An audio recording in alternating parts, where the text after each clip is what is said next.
Hay una estadística que me encontré en el material de hoy y la verdad me dejó pensando. A ver, cuenta.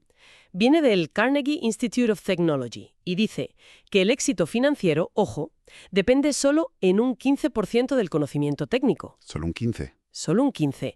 El 85% restante depende de algo que llaman ingeniería humana.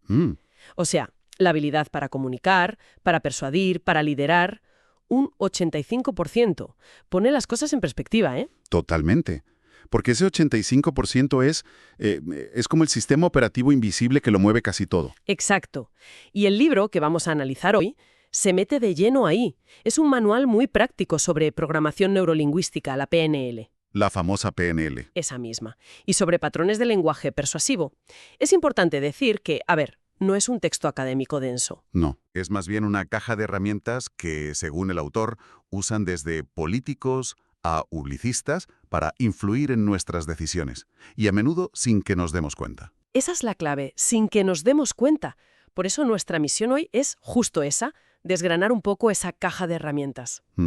Vamos a ver qué es exactamente la PNL en términos prácticos y a descubrir algunos de esos patrones de lenguaje que, supuestamente, se saltan el filtro de la razón. Para hablarle directo al subconsciente. Justo. Queremos entender cómo funcionan y por qué son tan potentes. Pues vamos a ello. Vale, empecemos por el principio, porque el término programación neurolingüística suena increíblemente complejo. Suena a ciencia ficción casi. Un poco, sí.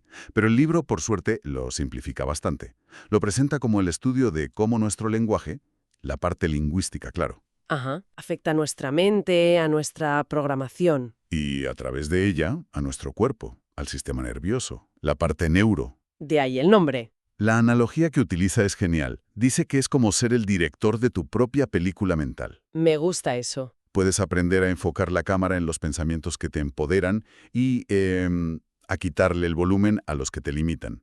Pero para influir en los demás, que es el foco del libro, primero tienes que entender cómo funciona su película. Tienes que entender su sistema operativo interno. Exacto. Y ahí es donde entra uno de los conceptos base de la PNL, que son los sistemas representacionales.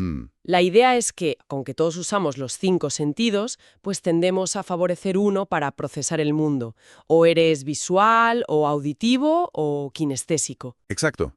Las personas con un sistema predominantemente visual piensan en imágenes, y su lenguaje está lleno de pistas. Claro. Te dicen cosas como: veo a lo que te refieres, échale un vistazo a esto, o necesito una perspectiva más clara. Conozco a mucha gente así. Luego están los auditivos, que se centran en los sonidos, en el diálogo interno. Esos te dirán... Eso me suena bien, dime algo que no sepa o te escucho.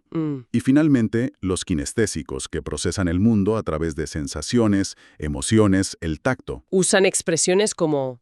Tengo un buen presentimiento sobre esto. O, esto no me cuadra, me pone los pelos de punta. Lo más curioso es que, según el libro, estos sistemas se reflejan en movimientos oculares que son inconscientes y propone un pequeño experimento mental. A ver. Primero, pide que se intente recordar de qué color era la puerta de la casa donde se vivía con 13 años. Vale. La mayoría de la gente, al recordar una imagen, mira hacia arriba y a la izquierda. Es como si buscaran en su archivo mental visual, ¿no? Exacto. Ahora bien, la segunda parte del experimento es la que revela el mecanismo. Aquí viene. Ahora, pide que se imaginen un elefante rosa con lunares amarillos conduciendo un descapotable. Vale. Lo más probable es que los ojos se hayan movido hacia arriba y a la derecha. ¿Por qué la diferencia? Porque en un caso recuerdas y en el otro construyes. Justo. En el primero accedes a un recuerdo y en el segundo estás construyendo una imagen nueva. Suena casi a leer la mente, pero... ¿Es realmente tan fiable? El libro lo presenta como una regla infalible. Es una excelente pregunta. A ver, el libro lo presenta como una tendencia muy fuerte, una herramienta de observación fundamental en la PNL clásica. Vale. Es verdad que la psicología más moderna ha matizado un poco la fiabilidad de estas claves oculares. No es una ciencia exacta al 100%. Entiendo. Sin embargo, el principio que hay debajo sigue siendo potentísimo. Prestar atención a las señales no verbales, sean los ojos, el lenguaje corporal, las palabras que elige una persona, te da una cantidad de información brutal. Claro, sobre su estado interno y su forma de procesar la realidad. Justo eso. Entiendo. No es tanto un detector de mentiras, sino más bien una forma de entender el idioma preferido de la otra persona. Exacto. Y supongo que si puedes identificar ese idioma, el siguiente paso es hablarlo tú también. Es ahí donde entra el famoso concepto de rapport, la sintonía. Precisamente. El rapport es esa sensación de conexión, de confianza, que se crea entre dos personas. Y el libro explica una técnica muy concreta para acelerarlo, que es coincidencia y reflejo. El matching and mirroring. Ese mismo. Consiste en imitar de forma muy sutil la postura, los gestos, el ritmo del habla. O incluso el sistema representacional de la otra persona. Exacto. Si usan muchas palabras visuales, pues tú también. Si hablan despacio, bajas tu ritmo. Es como un baile inconsciente. Me imagino que la clave está en la sutileza para no parecer que te estás burlando. La sutileza lo es todo. De hecho, el libro propone un ejercicio para notar su poder que es revelador. A ver, En una conversación, empiezas a reflejar sutilmente a tu interlocutor. Y después de un par de minutos, cuando sientes esa conexión, la rompes. Haces lo contrario, lo que se llama antirreflejar. qué curioso. Si se inclina hacia adelante, tú te echas hacia atrás. Si cruza las piernas, tú las descruzas. Y la persona, sin saber por qué, se va a sentir incómoda. Como si algo se hubiera roto. Tal cual. Le costará seguir hablando con la misma fluidez. Y ahí te das cuenta de que el rapport no es algo místico. Es una conexión física y neurológica real. Vale, esto es fascinante. Entender el software de la mente y cómo sincronizarse con él es la base. Pero luego, el libro se apoya mucho en unos botones de influencia universales. Los de Robert Cialdini. Exacto, que a muchos les sonarán, son un clásico. Pero lo interesante es cómo el material los usa de trampolín para patrones de lenguaje muy concretos. Sí, Cialdini identificó varios principios, y el libro se centra en los más aplicables al día a día. El primero es la reciprocidad. Es una de las normas sociales más arraigadas.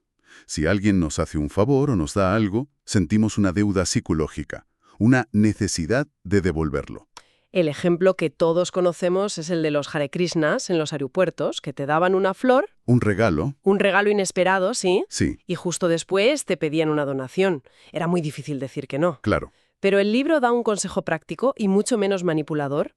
Dice que cuando alguien te dé las gracias por un favor, en lugar del típico «de nada», ¿Qué dices? prueba a decir «sé que tú harías lo mismo por mí». Es un giro brillante. Con de nada, cierras la transacción, la das por terminada. Eso es. Pero con sé que tú harías lo mismo por mí, refuerzas la relación y mantienes esa deuda social positiva. Dejas la puerta abierta.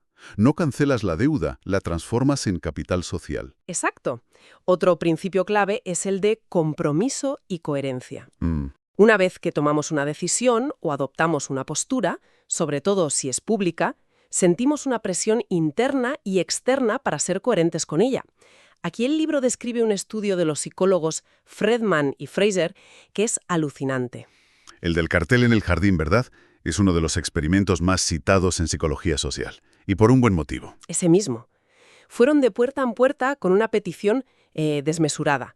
Colocar una valla publicitaria enorme y bastante fea en el césped de sus casas. Con el lema «Conduzca cuidadosamente». Sí. Lógicamente casi nadie aceptó. Solo un 17%. Normal. Pero con otro grupo de vecinos, la estrategia fue distinta.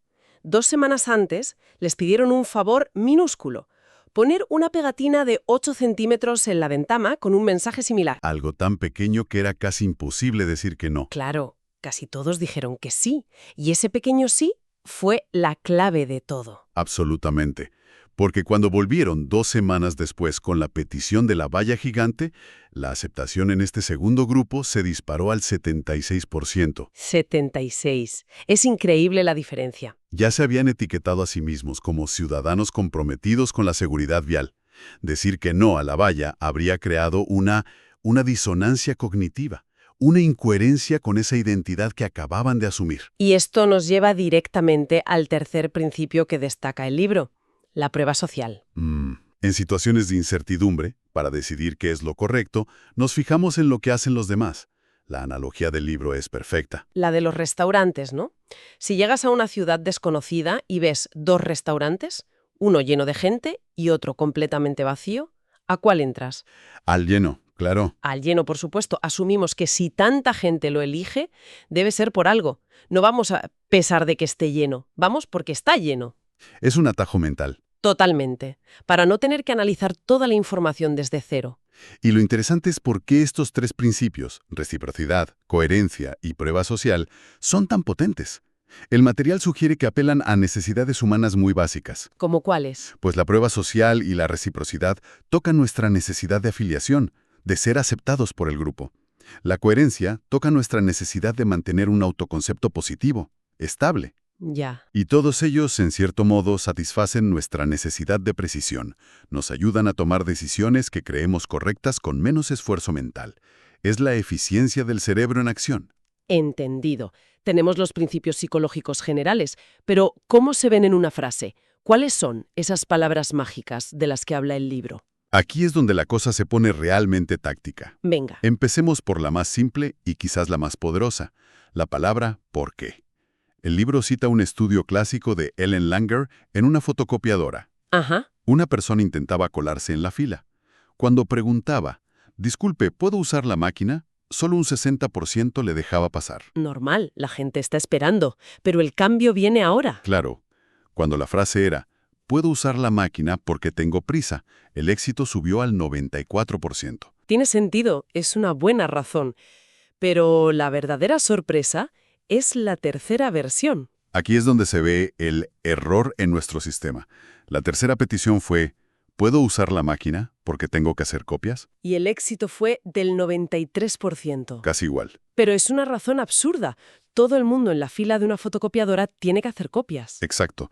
Lo que demuestra es que nuestro cerebro no siempre procesa la calidad de la razón. Está programado para responder al patrón petición plus porque plus razón. Es un gatillo. Es un gatillo. La palabra porque activa un script mental de causa-efecto. El cerebro escucha la estructura, asume que la razón es válida y sobre todo si la petición es pequeña, baja la guardia y dice que sí. Es un atajo. Otro patrón que me ha llamado mucho la atención es el de la ilusión de elección. Consiste en ofrecer opciones que en realidad guían a la persona hacia la única conclusión que a ti te interesa. El libro da un ejemplo de ventas muy claro. A ver. Mira, hay dos tipos de personas. Las que dejan que su futuro financiero dependa de sus jefes y las que toman el control y construyen su propio futuro. ¿Qué tipo de persona eres? Es una elección falsamente polarizada. Te presentan una opción pasiva y poco atractiva frente a una opción proactiva y deseable. Nadie quiere identificarse con la primera. Nadie. Te empujan a elegir la segunda casi por instinto. Es una técnica muy usada en política, en publicidad. Y a esto se le puede añadir el efecto señuelo. ¿Qué es eso? Introducir una tercera opción que es claramente peor que una de las otras dos, solo para hacer que la que quieres que elijan parezca mucho más atractiva en comparación. Ya, claro. Y uno de mis favoritos es el patrón de imagina si. Ese es muy potente. Según el libro, cuando usas la palabra imagina, estás dando una orden directa al subconsciente de la otra persona para que cree representaciones internas. Le obligas a visualizar lo que le estás describiendo. Y esto conecta perfectamente con lo que hablábamos antes de los sistemas representacionales.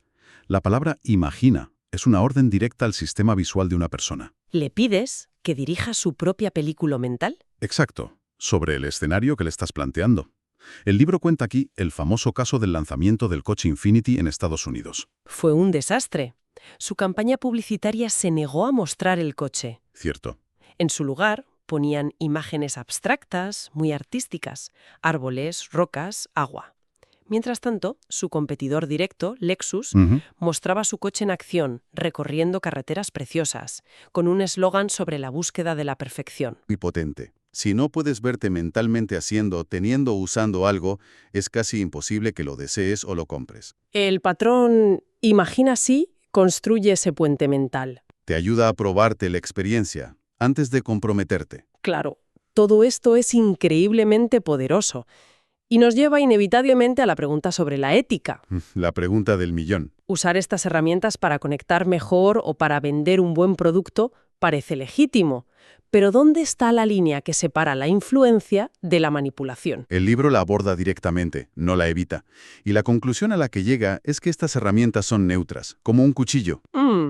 En manos de un chef, crea platos maravillosos. En manos de un asesino, es un arma. La diferencia, insiste el autor, está en la intención. De hecho, para ayudar a trazar esa línea, propone algo que llama el test de la opinión pública. ¿En qué consiste? Antes de usar una técnica, la idea es hacerse una pregunta muy simple.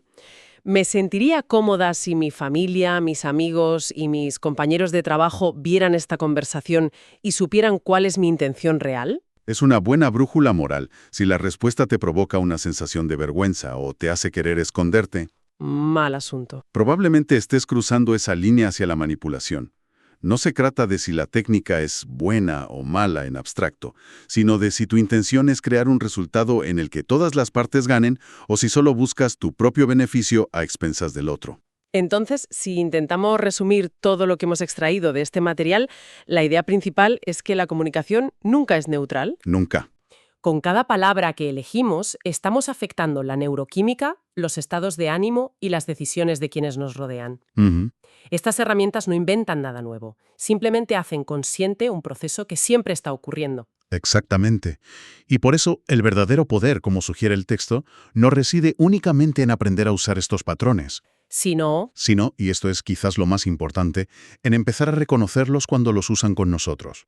claro. Nos convierta en consumidores, ciudadanos y profesionales mucho más conscientes, con más criterio. Es una habilidad tanto ofensiva como defensiva, por así decirlo. De hecho, el libro termina con una idea inquietante. Menciona estudios donde, tras una conversación persuasiva, los participantes no solo cambiaban de opinión, ¿Qué más pasaba? llegaban a creer honestamente que esa nueva opinión era la que siempre habían tenido. La persuasión efectiva a menudo es invisible para quien la recibe. Y eso nos deja con una reflexión final. La próxima vez que aparezca una fuerte convicción sobre una compra importante, una idea política que de repente parece la única correcta, o una decisión personal que se siente visceral, ¿sería posible hacer una pausa e intentar rastrear el origen de esa convicción? ¿Fue realmente el resultado de un análisis puramente lógico y de datos? ¿O fue la culminación de una serie de patrones bien ejecutados? ¿De una narrativa persuasiva que ni siquiera se notó en el momento?